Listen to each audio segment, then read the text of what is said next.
Don't miss one moment of the Out of Bounds Show with Bo Bounds. Weekdays, 7 a.m. till 10 a.m. on ESPN 105.9. The Zone.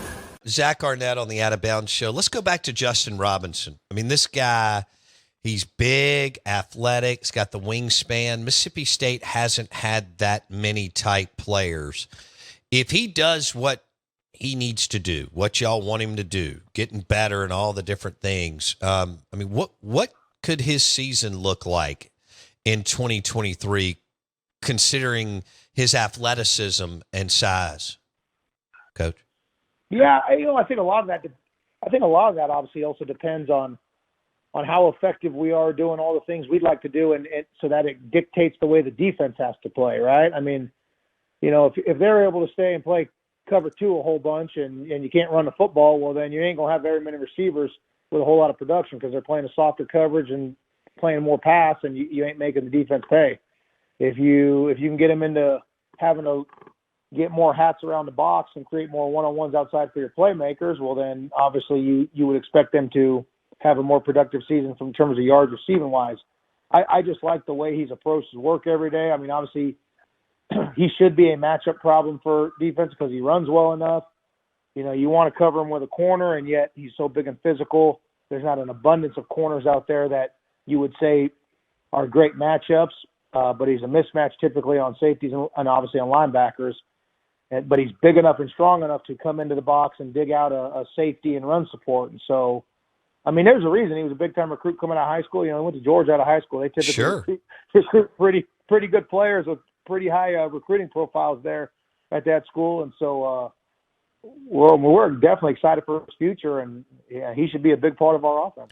Let's go to the defensive side of the football. Two guys that our listeners are wanting to know about, Mississippi kids who were highly recruited. In fact, I think you could make a strong argument. Both of them were the best players in their classes, even though they weren't. Or Travion may have been. But let's start with John Lewis and Travion Williams. Let's start with John Lewis. I know he went through some injuries last year. How is he progressing, Zach? John's doing exactly what we need from him. Obviously, he's in a battle right now for the starting Sam position. We got to replace Tyrus Wheat, so his name will be called in the draft too.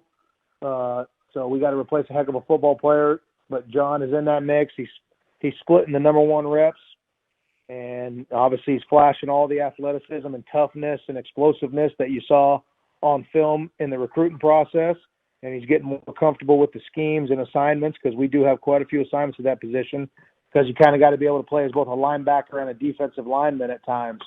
So we're loving the way he's progressing. But I tell you what, you can guarantee he's going to be moving 100 miles per hour on the field. He's got to make sure he's always moving 100 miles per hour in the right direction. But he's doing a great job up to this point through first 8 practices. And then Travion, I failed to mention him in the earlier question, but he's probably flashed as much or more than anyone on the defensive side of the ball, just from a ability standpoint.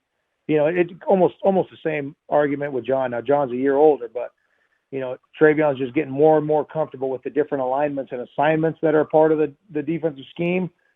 But, I mean, he has the ability to do anything and everything from an assignment schematic point that we ask of him. He's a special blend of athleticism, size, strength, explosiveness.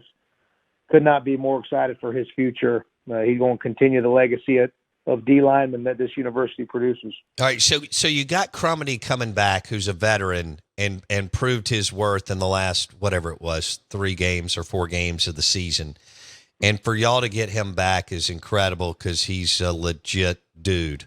But who's a bigger game wrecker, Crumity or Williams, or is it Crumity just because he's got several years on Travion?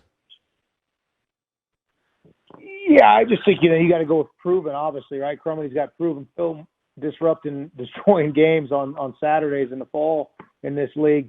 We have every reason to believe Travion is going to be just as disruptive. And so I'm really excited about the combination of them both on the field together. That's really the big point.